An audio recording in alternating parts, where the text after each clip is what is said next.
Since Shadow of the Erdtree has come out, we've been trying out all of the many different weapons and weapon types and coming up with some fun new builds that put them to use. But now, it's time to answer the burning question of, okay, so fun is one thing, but what are the best weapons in the DLC?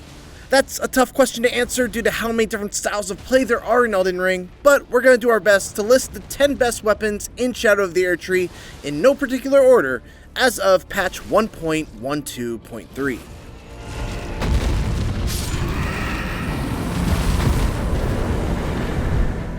Remembrance weapons aren't always necessarily the best weapons in Elden Ring, and if we're being frank, there are many that are a bit underwhelming, but Relanna's twin blades are certainly not one of them.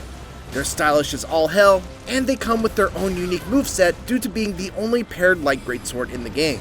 Which means that, when you two-hand the weapon, it splits into two swords as opposed to you just holding one sword with two hands.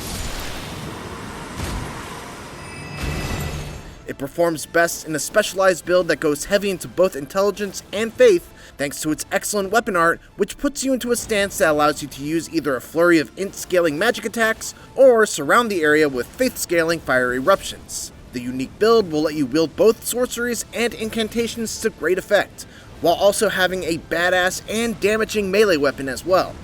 You can snag these blades by turning in Relanna's Remembrance after defeating her in Castle Insys. While not as fancy as Relanna's twin blade, the Milady makes up for it by being much more flexible as a weapon. It too is a light greatsword, which makes it have a really good balance of power and speed, not to mention a very slick moveset with combos that flow very smoothly into each other. It's the versatility that makes the Milady such a great weapon though. It's fantastic one-handed alongside a shield or a staff. It's great two-handed, as there are a variety of great Ashes of War that you can equip to it, like wing stance for instance, that enable it to be a strong choice in a number of different builds, and it does solid poise damage for how fast some of its attacks can be. All things considered, the Milady is easily one of the best base weapons that you can find in the DLC, and it can be found very easily right here in Castle Insys. If ever you wanted to cosplay as Wolverine in Elden Ring, the Beast Claws will do the trick. These are some rather vicious close-range weapons that can be used to tear your enemies apart with slashing damage. Using either the default Ashes of War on the self-titled Beast Claw, or the Red Bear's Claw will make you feel like a rushdown fighter out of a fighting game, unrelentingly swinging at your opponents until they fall to pieces. Beast Claws scale with strength and dexterity, making them a perfect choice for the close quarters melee player who wants to get even more in the enemy's face. And once again, what's great about it is that you can get the standard Beast Claw right at the beginning of Shadow of the Erdtree.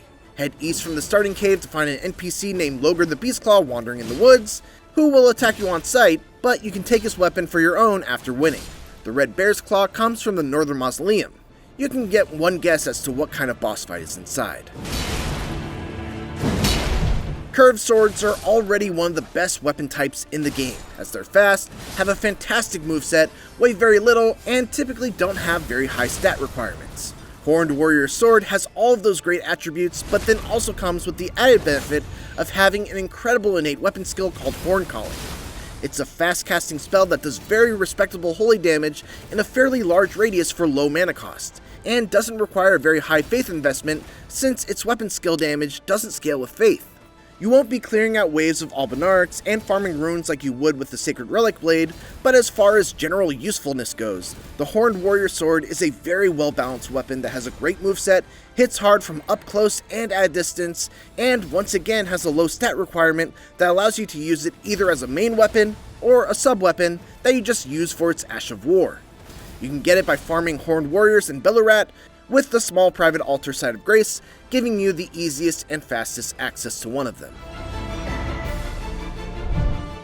The Bloodfiend's arm was hands down one of the two best weapons in the game pre-patch, due to its insanely high bleed buildup on its heavy attack and the ridiculous amount of poise damage that it could deal. You pretty much would be staggering even the hardest bosses in the game with just 2 or 3 charged heavy attacks, and then would proc bleed and another stagger 2 or 3 heavy attacks after that. While it's not quite as strong now, it's still an absolute beast of a weapon that can largely do the same thing, just less easily.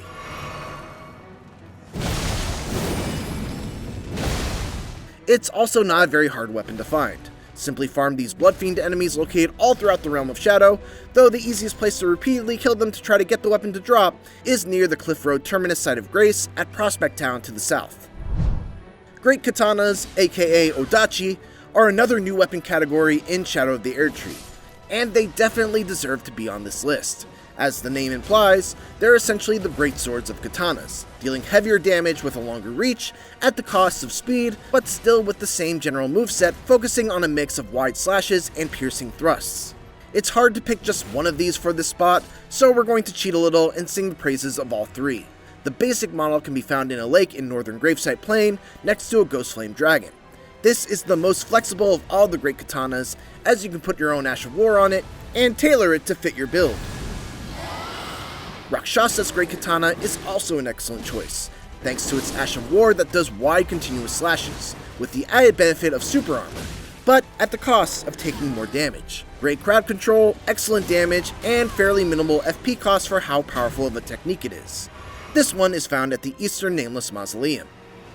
And finally, the Dragon Hunter's Great Katana is a must-have weapon if you plan to kill lots of dragons. Its scaling isn't as good, but it does extra damage versus dragons, and its Ash of War can be charged up to launch a very powerful projectile that does great damage all around, but once again does extremely good damage to dragons. It can be found as a reward for killing the Ancient Dragon Man in the Dragon's Pit dungeon.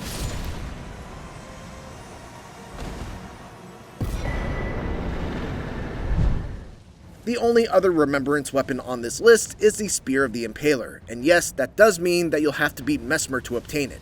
Once you trade his remembrance in the Round Table Hold, you'll be treated to a great spear that deals heavy standard, piercing, and fire attacks, with a high chance of criticals. It scales with strength, dexterity, and faith, making it a great choice for elemental melee builds, or anyone looking to pair melee with incantations.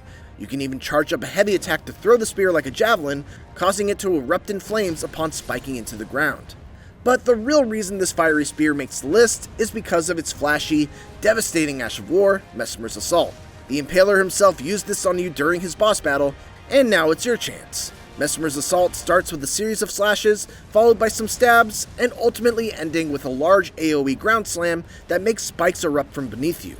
It might have been a pain to dodge during the fight, but it feels really good to use in the same combo against your own enemies.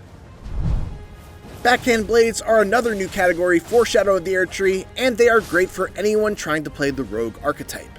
There's a lot to like about these weapons. First off, they can be found extremely early on in the DLC, located right here in the Gravesite Plain. They're fast and can hit multiple times, making them great for building up status ailments, and they have an excellent Ash of War from the get-go in Blind Spot, which lets you dodge attacks and immediately deal a substantial counterattack while also putting you in a position where you're unlikely to get hit by a follow-up. Along with the Milady and the Great Katana, Backhand Blades are great all-around picks and can have their affinities changed to slot into pretty much any build you want. You just can't go wrong with these. The Barbed Staff Spear is a weapon dropped by Jory, Elder Inquisitor, on the way to the Abyssal Woods, and if you're familiar with that fight, you no doubt know that annoying spell he uses where he spams like 100 holy arcs at you. Well, that power is in your hands when you wield the Barbed Staff Spear, and it's just as powerful as it seems. This thing absolutely shreds any sort of enemy with a weakness to holy damage, and doubly so if you're able to stack both Millicent's prosthesis and the Rotten Winged Sword insignia as your talismans. The actual weapon itself is pretty slow, so you'll have to pick your spots if you plan to get into melee range, but you should rarely have to with how powerful Jory's Inquisition is. The DLC was very good for people who love giant bonk stick weapons, and our personal favorite one of these outside of the aforementioned Bloodfiend arm is the Ancient Meteoric or Greatsword. This weapon is a reward for completing the Ruined Forge of Starfall's Past, and was a personal mainstay of my own throughout much of my playthrough of the DLC. It's a great sword for strength and arcane builds that looks absolutely sick, as it's basically just a giant slab of obsidian, but most importantly is its powerful weapon skill called White Light Charge, that sends you dashing forward at high speed, like your Dante from Devil May Cry using a stinger attack, with a follow-up White Light Explosion that deals huge damage in a relatively small AoE in front of you. And those are our picks for the 10 best weapons in Elden Ring Shadow of the Erdtree. This list is by no means exhaustive, and there were a bunch of hard cuts that we had to make to just try to keep it to 10.